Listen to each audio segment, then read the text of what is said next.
स्वागत आपका। मैं हूं योगेंद्र, आप देख रहे हैं बड़ी खबर। और बड़ी खबर में हम बात करेंगे दिल्ली के सियासत की। दिल्ली में अब आतिशी सिंह होंगी नई मुख्यमंत्री। शपथ लेने के बाद वो अभी जो वर्तमान मुख्यमंत्री में सबसे कम उम्र की मुख्यमंत्री होंगी। और अरविंद केजरीवाल ने एलजी को इस्तीफा दे दिया है।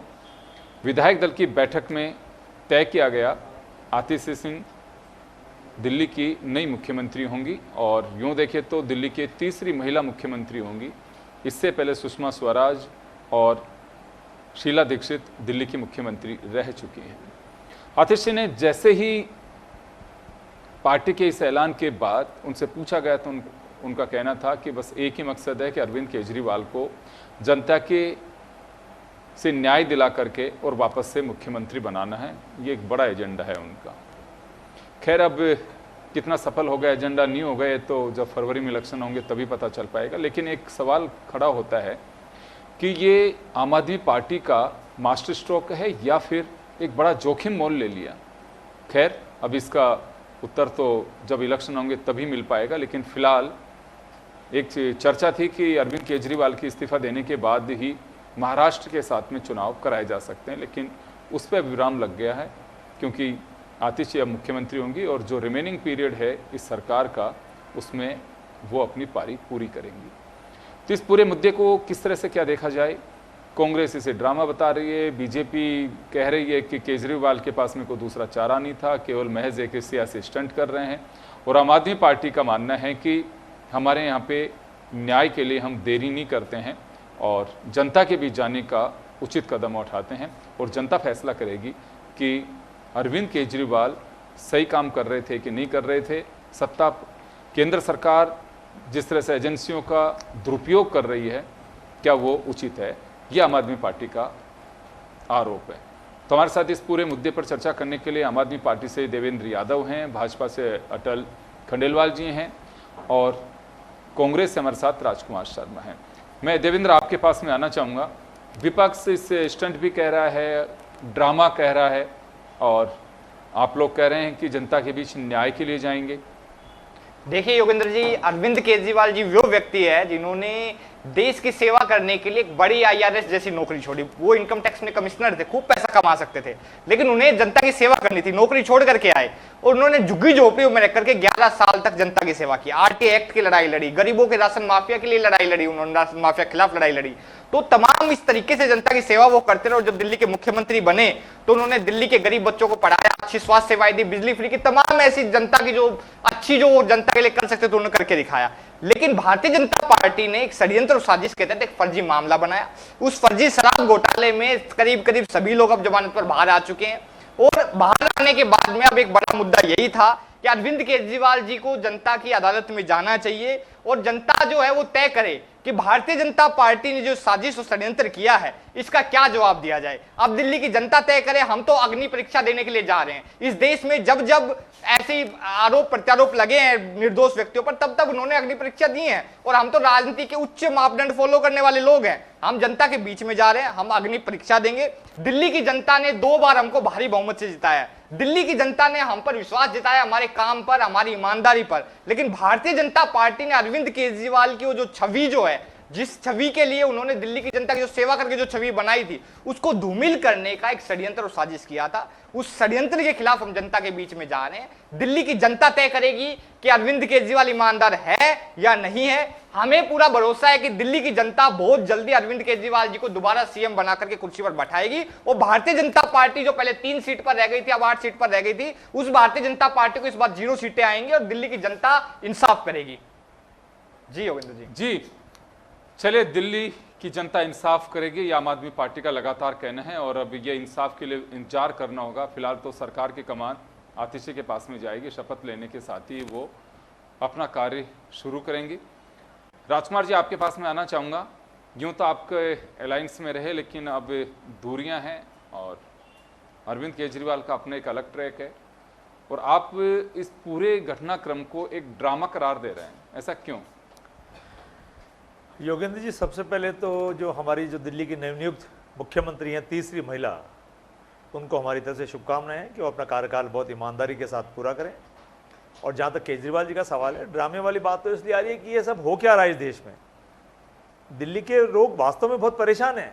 दिल्ली में कोई विकास वगैरह नहीं हो रहा है। फ्री के चक्कर में दिल्ली वाले लोग बेवजह परेशान हो रहे हैं और केजरीवाल जी वहाँ के मजे ले रहे हैं। अब केजरीवाल जी किसी मामले में जेल जाके आए हैं, जमानत हुई है, केस सच्चा है झूठा है, एजेंसियों का दुरुपयोग हुआ है सदुपयोग गया है, ये तो समय आने पर पता चलेगा कि जब फाइनल रिजल्ट आएगा। लेकिन हम इतना कहना चाहते हैं कि केजरीवाल जी ने जब इंडिया नाम की गठबंधन के साथ गठबंधन किया तो गठबंधन सब जगह होना चाहिए। अब वो कहते हैं यहाँ गठबंधन नहीं होना चाहिए, वहाँ गठबंधन होना चाहिए, वहाँ गठबंधन नहीं होना चाहिए, यहाँ होना चाहिए, तो अपनी सहूलियत से पॉलिटिक्स करते हैं। इस बात को अन्ना जी बहुत पहले कह चुके हैं। अन्ना जी बहुत ईमानदार आदमी है। अन्ना जी को जिस तरीके से उन्होंने टूल बनाया, किरण बेदी जी को टूल बनाया, इसके आम आदमी पार्टी के बहुत सारे नेता ऐसे हैं। अभी भी आम आदमी पार्टी के आतिश जी को चीफ मिनिस्टर बना के कई नेताओं को सल्टा दिया है। तो ये खेल चल रहा है, ये सब ड्रामा हो रहा है। ड्रामा हिंदुस्तान की जनता, दिल्ली की जनता तो बहुत समझदार जनता है। तो हम इतना सा कहना चाहते हैं, नवनियुक्त मुख्यमंत्री जी को हमारी शुभकामनाएं कि वो दिल्ली की ईमानदारी से सेवा करें, ना कि वो ये कहे कि हम केजरीवाल जी को ईमानदारी का सर्टिफिकेट दिलवाएंगे दिल्ली की जनता से। अरे भैया, आपको मुख्यमंत्री बनाया, दिल्ली की सेवा करिए। दिल्ली में जो हालात खराब हो रहे हैं किसी भी मामले में, मामले सारे हैं, तो उनकी आप दुरुस्तीकरण कीजिए। नए मुख्यमंत्री आए हैं, आप नई सोच आप बन के आए हैं। आप अपनी पार्टी के मुखिया को, जिन्होंने आपको मुख्यमंत्री बनाया, उनकी आप बहाली की चिंता मत करो। वो कोर्ट देख रहा है, वो कोर्ट का मामला है, लेकिन आप दिल्ली की बेहतर सेवा करें, इस बात की हमको आपसे उम्मीद है। जी अटल जी, आपके पास में आना चाहूंगा। आप एक सियासी स्टंट बता रहे हैं और कह रहे हैं कि अरविंद केजरीवाल के पास में कोई रास्ता नहीं बचा था तो इसे एक सहानुभूति बटोरने के लिए कदम उठाया। देखिए, बिल्कुल पहली चीज जो सुप्रीम कोर्ट ने कही कि सीबीआई की गिरफ्तारी थी वो ठीक थी। पहली चीज जो उन्होंने कही सुप्रीम कोर्ट ने, जमानत देते वक्त दो बातों की हिदायत दी। पहली, एज ए सीएम आप किसी भी ड्राफ्ट पे साइन नहीं करेंगे। दूसरी, आप इस मुद्दे पर कहीं पर भी जाके बयानबाजी नहीं करेंगे। तो ये दो ऐसी चीजें थी कि उनके पास कोई उपाय नहीं बचा। और मैक्सिमम जो लोग हैं इनके, सत्येंद्र जैन जी, मनीष जी, आप देखिए, संजय सिंह जी, अमातुल्ला खान, ताहिर हुसैन साहब तो वैसे ही पार्षद, इनके जो आतंक उसमें दंगा वाले आपको याद हो तो दिल्ली दंगों के अंदर वो अंदर है। तो बहुत सारे लोग तो इस तरीके से हैं। और जहाँ तक आतिशी इनका मार्लिन साहब का सवाल है, तो ये लेफ्टिस्ट विचारधारा से बचपन से ओतप्रोत है। ये जो विघटनकारी, जितने भी विघटनकारी भारत की जो भी अलगाववादी लोग हैं, उनके साथ इनका जुड़ाव ही रहा है। आपको याद है कि अफजल गुरु जिन्होंने संसद मैं यार एक बात, अटल जी सुनिए, ये कह देना बहुत सहज होता है कि अलगाववादियों के साथ है, विघटनकारी ताकतों, इस देश को कमजोर विभाजन करने वाली ताकतों पर केस क्यों नहीं दर्ज कर रहे? गिरफ्तार करिए इन लोगों को। सुनिए, जब मालूम है, मेरे सुनिए सर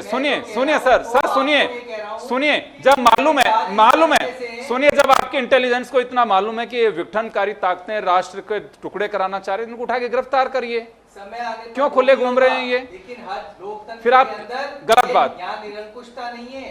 लोकतंत्र के अंदर हाँ। एक, जब भी हम इस तरीके की पुख्ता सबूत होंगे, फिर तो क्यों कह रहे हो? करेंगे। फिर बिना आधार के आरोप नहीं लगाने चाहिए ना। ये तो आप पे भी लगा देंगे ऐसे आरोप। रूप से कह रहे हो, क्या वैचारिक आरोप होता है? आरोप वैचारिक रूप से ये एक बात है। आप ये बताइए, वैचारिक रूप से है या नहीं? अफजल गुरु के साथ इनकी माताजी ने जो उनका लेटर लिखा था, वो लिखा, उस पे साइन हस्ताक्षर किए या नहीं किए? इनके पिताजी हैं, उन्होंने लड़ाई कोर्ट के अंदर अफजल गुरु की लड़ाई लड़ी या नहीं लड़ी? तो जब माता पिता, एक अफजल गुरु जिसको फांसी हुई, वो आतंकवादी था या नहीं था? आप बोलो इस मंच पे। नहीं, मैं तो बोल रहा हूँ, मैं दूसरी बात कह रहा हूँ। सुनिए अटल जी डाइवर्ट मत करिए, मैं दूसरी बात कर रहा हूँ। आप ये कह रहे हो कि विघटनकारी ताकतें हैं, ये है वो है। मैं एक बात जानता हूं, अगर लगता है किसी को भी सरकार में कहीं बैठे किसी भी नुमाइंदे को वास्तव में राष्ट्र के हित में नहीं है और राष्ट्र के विभाजनकारी ताकत, उनको उठा के बंद करना चाहिए। कह देने पर से नहीं होता है, कहने से नहीं होता है, कहने से नहीं होता है, कहने से नहीं होता है। विचार है, हाँ, विचार रहेंगे और विचार ही आगे बढ़ते हैं। तो ये बात मानिए, दोनों बातें मत कहिए, आप दोनों बातें मत कहिए। आप भी बताइए, आप विचार भी मान के चल रहे हैं कि लोकतंत्र विचार है और आप कह रहे हैं विघटनकारी ताकतें हैं। ऐसे कैसे हो सकता है? कि आते ही उन्होंने क्या बोला? आते ही आतिशी जी ने क्या बोला? क्या बोल दिया? मैं तो साहब अरविंद केजरीवाल जी हैं, उनको जनता का समर्थन दिला करके वापस मुख्यमंत्री बनाने के लिए आई हूँ। तो जो सुप्रीम कोर्ट क्या हुआ जो उसमें? कह रहा है क्या हुआ कि उसमें? CBI ने सही गिरफ्तारी की, तो गलत है क्या सुप्रीम कोर्ट? नहीं, आप क्या बोलिए, कहा? सुप्रीम नहीं, मैं कोर्ट नहीं गलत बोल रहा। है। तो आप मेरे को- ये कह रहे हैं कि आतिशी जी के लिए आप कह रहे हैं कि सब ऐसा है तो इनको गिरफ्तार, हाँ। हर चीज का एक प्रक्रिया होती है, बिल्कुल। प्रोसीजर होती है, उस तो प्रोसीजर प्रोसेस में अगर कोई सर वही मैं कह रहा व्यक्ति हूं, आएगा, मैं वही कह रहा तो उसको हूं पकड़ेंगे। अटल जी, ये मैं वही कह रहा कोई कह देता हूं है अटल कि जी, मैं वही कह रहा तो हूं, हम पे लेकिन आरोप आप लगते हैं, केवल तो आप क्या ठोस लगते हैं क्या? नहीं, मैं तो उनको भी टोकता हूं तो कि फिर- अभी बात सुनिए। अभी किसी ने कहा कि पिछले कुछ दिन पहले के डिबेट में मोदी जी पे, मैं कहा सबूत है क्या तुम्हारे पास में ऐसे आरोप लगा रहे हो? आरोप लगाइए, आरोप ऐसे भी मत लगाइए खुद को भी गिल्टी फील हो कि मैं क्या बोले जा रहा हूं। मेरे ऐसे ख्याल आरोप में मत लगाइए। ये मुफ्त की चीजें देने पर एक पंथ को यहाँ के जो और पंथ है वो कमा कमा करके थक गए, और एक हाँ। तरफ आप दूसरे पंथ को लुटाए जा रहे हो अपने वोटों के लिए। अब ये भी आरोप है, ये सत्य है या नहीं है कि ये मुफ्त की ये चीजें बांटने की प्रक्रिया है, जिस तरीके से दिल्ली सरकार ने और केजरीवाल जी ने की थी, वो सही है या गलत है? पहली बात। दूसरी बात, इनके गुरु थे अन्ना हजारे जी के साथ इन्होंने चोट की या नहीं की? मैं क्या गलत कह रहा हूं? अन्ना हजारे जी खुद इनको कहते हैं। आप ये सब चीज बोलिए, आप ये सब चीज बोलिए, ये सब चीज बोलिए, आप बोल नहीं, मैंने तो टोका। सुनिए सुनिए सुनिए, जोर से बोलने से काम नहीं चलेगा, जोर से बोलने से काम नहीं चलेगा। जो बात आप वो सुनिए, आप मेरी बात सुनिए, आप सुनिए। अन्ना हजारे जी के लिए कहिए कि अन्ना हजारे जी को धोखे में रखा है, ये सब कहिए आप। मैं जो कह रहा हूं, केजरीवाल जी ने की वही आतिशी जी केजरीवाल के साथ करेंगी, वही गुरु परंपरा का निर्वाह करेंगी। मैं आपके इस मंच से कहता हूं। बहुत बढ़िया। ये आपके देखिए, आप कहें ये आम आदमी पार्टी के जाओ, मुझे उससे कोई मतलब नहीं। मैं सिर्फ आपको ये कह रहा था कि मैं अगर आज कह दूं कि साहब सरेआम ये चोर घूम रहा है, तो मैं किसी पे ऐसे आरोप लगा दूंगा? ये देखिए, जुबान है हमारी, बिना हार्ड के हम कुछ भी कह सकते हैं, लेकिन हमें थोड़ा सा ये ध्यान रखना चाहिए कि मुख्यमंत्री बन रही है, विघटनकारी ताकत बता रहे हो आप, उनको अरेस्ट करिए। अगर आपके पास में कुछ है तो बोल क्यों रहे हो आप ऐसे? खैर चलिए, इसका जवाब तो आम आदमी पार्टी के प्रवक्ता बैठे हैं वो देंगे। मेरा सिर्फ ये था, किसी के लिए भी कोई भी हो, चाहे ध्यान से बोलना चाहिए कि हाँ, अब कोई किसी के लिए कुछ कह देगा कि साहब ये तो अलगाववादी ताकत है, ये आतंकवादी है, आतंकवादी है, हर किसी के पास समझ दो, गिरफ्तार करना चाहिए। क्यों खुला घूम रहा है कोई व्यक्ति? मेरे से सवाल है। देखिए योगेंद्र जी, भारतीय जनता पार्टी जो है, इसका चेहरा जो है वो देश देख रहा है। किस तरीके से देश की युवा जो मुख्यमंत्री बनी है, पढ़ी लिखी महिला जो ऑक्सफोर्ड से पढ़ करके आई लेकिन देश की सेवा करने के लिए लौट करके आई, उस महिला पर ये बिना सबूत बिना गवाही के उन्होंने षड्यंत्र मनने शुरू कर दिया है कि वो टेररिस्ट है। इसी तरीके की भाषा प्रधानमंत्री जी ने अरविंद केजरीवाल जी के लिए उपयोग की थी दिल्ली चुनाव में। AK-47 है, ये तो वो जंगल से आ गए हैं, इस तरीके की भाषा भारतीय जनता पार्टी लगातार उपयोग करती रही है। दूसरी बात, रही बात विचारधारा की, तो भारतीय जनता पार्टी बता दे, इनके राष्ट्रीय अध्यक्ष लक्ष्मी बंगारू जी सेना के रक्षा खरीद सौदे में जो है दलाली खाते पकड़े गए थे, तो क्या सेना की जो है सेवा करने की जगह दलाली खाना ही भारतीय जनता पार्टी की विचारधाराएं हैं? और दूसरी बात, गुरु की जो बात कर रहे हो, अरे सुनिए ना, अब आप सुनिए, आप बोले मैं चुप नहीं था, आप बोले नहीं मैं सच बोल रहा हूं, वो सच बोल रहा हूं साबित है। लक्ष्मण बंगारू जेल गए, जेल में सजा काटी, मैं तो सच बोल रहा हूं। और आप बता दीजिए कौन सी विचारधारा है जिसमें जो है बेटियों के साथ में छेड़छाड़ करने वाले एक ब्रिजभूषण शरण को, जिसपे कोर्ट में आरोप सिद्ध हो चुके हैं, दिल्ली पुलिस बोल चुकी है, नहीं मैं कंप्लीट कर दूं, नहीं मैं कोई आरोप नहीं लगा रहा हूं, मैं कन्विक्शन बता रहा हूं योगेंद्र जी, मैं कन्विक्शन बता रहा हूं कि कन्विक्टेड आरोपी ब्रिजभूषण का समर्थन करने वाली भारतीय जनता पार्टी बता दे, ये लोग लगातार देश की महिलाओं से, देश की बहन बेटियों से नफरत करते रहे योगेंद्र जी। और भारतीय जनता पार्टी जो है, इसका हमेशा से चेहरा रहा है कि हमेशा से महिला विरोधी रहे हैं। आज देश में अगर सबसे ज्यादा बलात्कारी अगर किसी पार्टी में बैठे, भारतीय जनता पार्टी में बैठे हैं। खुद इनका जो संघ जो है वो बोलता है कि महिलाएं कमजोर है, इनके मुख्यमंत्री वो बयान देते हैं कि देश की महिलाएं कमजोर है। ये लोग ये बर्दाश्त नहीं कर पाते हैं योगेंद्र जी। मैं एक मिनट रोक रहा हूं, आरोप तमाम आरोप मेरे पे लगाए, लेकिन इन्होंने आरोप लगाए, आरोप पे तो मैं जवाब दूंगा ना। दिल्ली पे कंटिन्यू करनी है डिबेट, मैं दिल्ली पे ही बात कर रहा हूं, दिल्ली की विधायक की बात कर रहा हूं कि दिल्ली में एक महिला मुख्यमंत्री बनी, भारतीय जनता पार्टी बर्दाश्त नहीं कर पा रही है। हमने अपने एक पढ़ी लिखी महिला को अगर किया, भारतीय जनता पार्टी जवाब दे दे, 13 राज्यों में इनकी सरकार है, क्यों नहीं किसी महिला को मुख्यमंत्री बनाते? क्यों देश की बेटियों को कमजोर समझते हैं? क्यों देश की बेटियों को शोषण करने वालों का साथ देते हैं? आम आदमी पार्टी जनता के प्रति समर्पित है। दूसरी बात, इन्होंने जो फ्रीबीज की बात की है, आज देश के 11 लाख करोड़ रुपए चंद उद्योगपतियों को बांट दी गई, क्या वो फ्रीबीज नहीं थी? दिल्ली की जनता को अगर हम कुछ दे रहे फ्रीबीज है, इनके विधायक बिजली फ्री ले, वो ठीक है। हमारे पास सुनिए, दिल्ली एकमात्र राज्य है पूरे देश में दिल्ली एकमात्र राज्य है पूरे देश में जिसका बजट सरप्लस है। सुनिए सुनिए सुनिए सुनिए, अब आप सुनिए, दिल्ली एकमात्र देश का वो राज्य है जिसका बजट सरप्लस है, और भारतीय जनता पार्टी कर्ज का जो घी लेकर के जो पी रही है। आप साबित कर दीजिए, मैं ऑन चैनल बोल रहा हूं कि देश का अरे कौन सा, कहां बता रहे हो, वो देश का बता रहे हो, देश में आप देश का बोल गए। देश में 1.5 लाख रुपए कर्ज एक हर व्यक्ति पर कर्ज है। अगर अतुल जी साबित कर दे, अगर आज अटल जी साबित कर दे, या तो ये माफी मांगे चैनल पर झूठ बोलने के लिए, ये झूठ बोल रहे कि दिल्ली में कर्ज है। अरे दिल्ली में कौन सा कर्ज, आप साबित करिए। अरे देश पर आपने कर्जा बढ़ाया है, देश पर आपने 205 लाख करोड़ रुपए का कर्ज कर दिया है। देश के 14 प्रधानमंत्रियों ने मिलकर के 55 लाख करोड़ रुपए कर्ज लिया था, आपने 205 लाख करोड़ रुपए कर्जा कर दिया है। अरे राजस्थान की बात करिए, हिमाचल चले गए, राजस्थान की बात करिए, राजस्थान की बात करिए, राजस्थान पे 5 लाख करोड़ रुपए कर्ज है। आपकी पूर्व मुख्यमंत्री वसुंधरा राजे ने, अरे वसुंधरा राजे ने 2.25 लाख करोड़ रुपए का कर्जा लिया था। अरे वसुंधरा राज्य का भी तो बताइए, अटल जी वसुंधरा राज्य का बताइए। 2.25 लाख करोड़ रुपए का कर्जा लिया था वसुंधरा राज्य ने, 2.25 लाख करोड़ रुपए का। आंकड़े बताते हैं अटल जी, झूठ मत बोलिए। भारतीय जनता पार्टी की एक समस्या है, आपके यहाँ चलती है पर्ची में लिख करके आ गए झूठ, तो झूठ बोल रहे हो। अरे पर्ची से मुख्यमंत्री बना दिया, पर्ची से प्रवक्ता झूठ बोलने लगे। अरे झूठ मत बोलिए, आपकी तमाम साजिशें, तमाम षड्यंत्र दिल्ली के सुप्रीम कोर्ट ने साबित किए। अरे सुप्रीम कोर्ट ने बोला है सीबीआई आपका तोता है, सुप्रीम कोर्ट ने बोला है सीबीआई आपका तोता है, सुप्रीम कोर्ट ने बोला है सीबीआई मोदी जी का तोता है, सुप्रीम कोर्ट ने बोला ईडी मोदी जी का तोता है। अरे देश के माननीय सर्वोच्च न्यायालय ने, अटल जी देश के सर्वोच्च न्यायालय पे यकीन रखिए। अरे न्यायालय पे तो सवाल मत उठाइए, अरे न्यायालय पे तो सवाल मत उठाइए।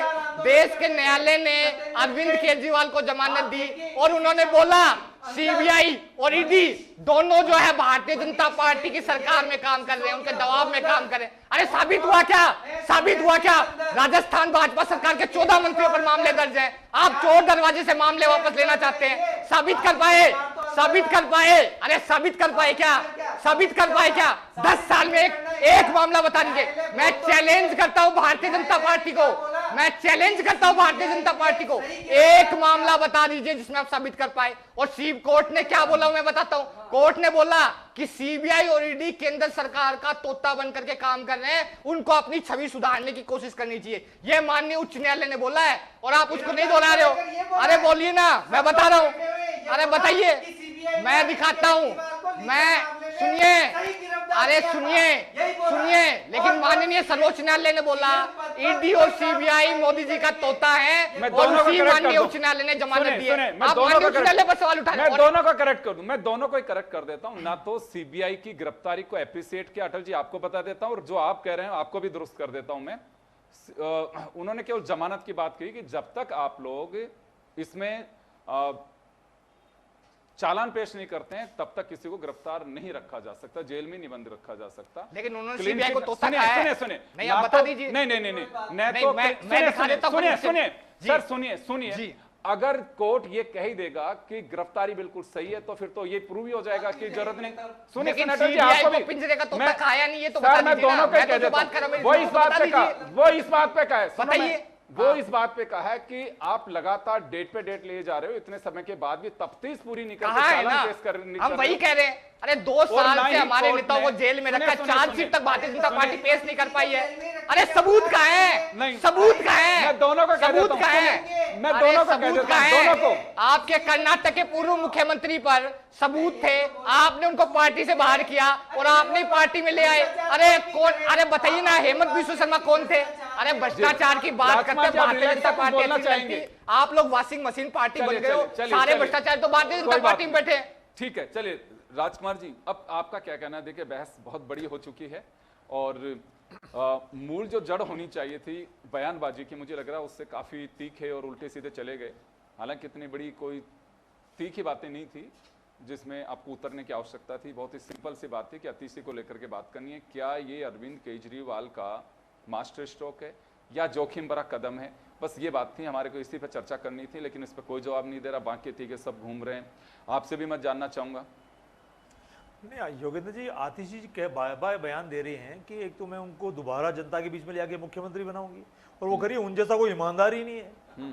तो ऐसी भाषा का प्रयोग मत करिए। आप मुख्यमंत्री बन गई हैं, अब आपकी जिम्मेदारी, आप दिल्ली की आप मुख्यमंत्री हैं, दिल्ली हिंदुस्तान की राजधानी है, आप बहुत महत्वपूर्ण पद पर हैं। अब आप आम आदमी पार्टी के केवल नेता नहीं है, भले ही आपको केजरीवाल जी ने बनाया हो, किसी और ने बनाया हो, किसी और साजिश के तहत बनाया हो या किसी पॉलिसी के तहत बनाया हो, कोई रणनीति के तहत बनाया हो, ये आम आदमी पार्टी का अपना मामला हो सकता है। मेरा दिल्ली के मुख्यमंत्री से इतना सा निवेदन है, आप दिल्ली की ईमानदारी से सेवा करिए। शिक्षा, चिकित्सा, महिला सुरक्षा, वहां की मेट्रो, सड़कें, तमाम जो मुद्दे हैं दिल्ली के जो गहराए हुए हैं, उनकी आप ईमानदारी से सेवा करिए। अपने आप आम आदमी पार्टी की सेवा हो जाएगी। बिल्कुल सेवा करने का सुझाव आपका हो सकता है, लेकिन अगर अतिशी ने ये बात कही है कि जब चुनाव होंगे तो बस एक एजेंडा है कि अरविंद केजरीवाल वापसी करे और वो मुख्यमंत्री बने, तो इसमें गैर कानूनी या गलत क्या हो गया, मुझे बताइए आप।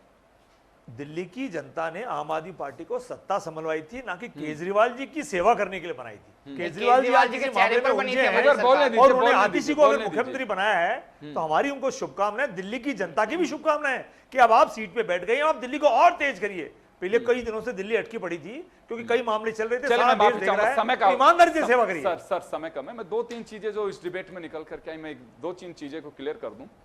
फ्री बीज स्कीम्स को अगर लगता है वास्तव में राजनीतिक दलों को कि ये मुफ्त में रेवड़ियां बांटी जा रही हैं, तो इस दिल में सारे ही लोग, सारी पार्टियां फंसी हुई हैं, जिसको बाहर निकलना चाहिए। ये कह देना कि हम जो कर रहे हैं तो वेलफेयर स्कीम है और सामने वाला कर रहा है तो फ्री बीज या रेवड़ियां बांटी जा रही है, वो बिल्कुल गलत है। सभी सरकारों का एक ही एजेंडा है कि वोट बटोरने के लिए हम जनता के पैसे को कैसे उड़ा सकते हैं और लुटा सकते हैं। ये हर पार्टी कर रही है, एक पार्टी दूसरे को कटघरे में नहीं खड़ा कर सकती। दूसरा, एक महिला मुख्यमंत्री बनने से महिला सशक्तिकरण नहीं हो जाएगा। अगर महिला सशक्तिकरण, अपराध ये रुकने लगे तो देश के राष्ट्रपति दूसरी बार बनी है, लग रहा कहीं लगाम, कुछ नहीं हो गए, महज एक अपवाद कह सकते हैं, उदाहरण पेश नहीं कर सकते इससे कि महिला सशक्तिकरण हो जाएगा, मुझे नहीं लगता है। अगर ऐसा होता है तो द्रौपदी मुर्मू जी के बाद के आंकड़े देखिए, प्रतिभा पाटिल के आंकड़े देखिए, बंगाल के मुख्यमंत्री के देखिए, या वसुंधरा राजे राजस्थान में रही हो तो बिल्कुल राम राज्य रहा होगा, आनंदी पटेल रही होंगी उस समय रहा होगा, या दूसरी कोई मुख्यमंत्री रही है वहां होगा। ऐसा बिल्कुल भी नहीं, ये अपवाद हो सकती है, किस्मत है। लेकिन महिला सशक्तिकरण जबरदस्त, हाँ एक आइडल हो सकती है कि देखिए एक महिला वहां पे मुख्यमंत्री हैं, महिलाओं के प्रति सिंपैथी हो सकती है, लेकिन इससे हालात बदल जाएंगे मुझे नहीं लगता। सोच बदलने के लिए कुछ करना भी होगा। आप सभी का बहुत बहुत शुक्रिया। बड़ी खबर में इतना ही, दीजिए इजाजत, नमस्कार।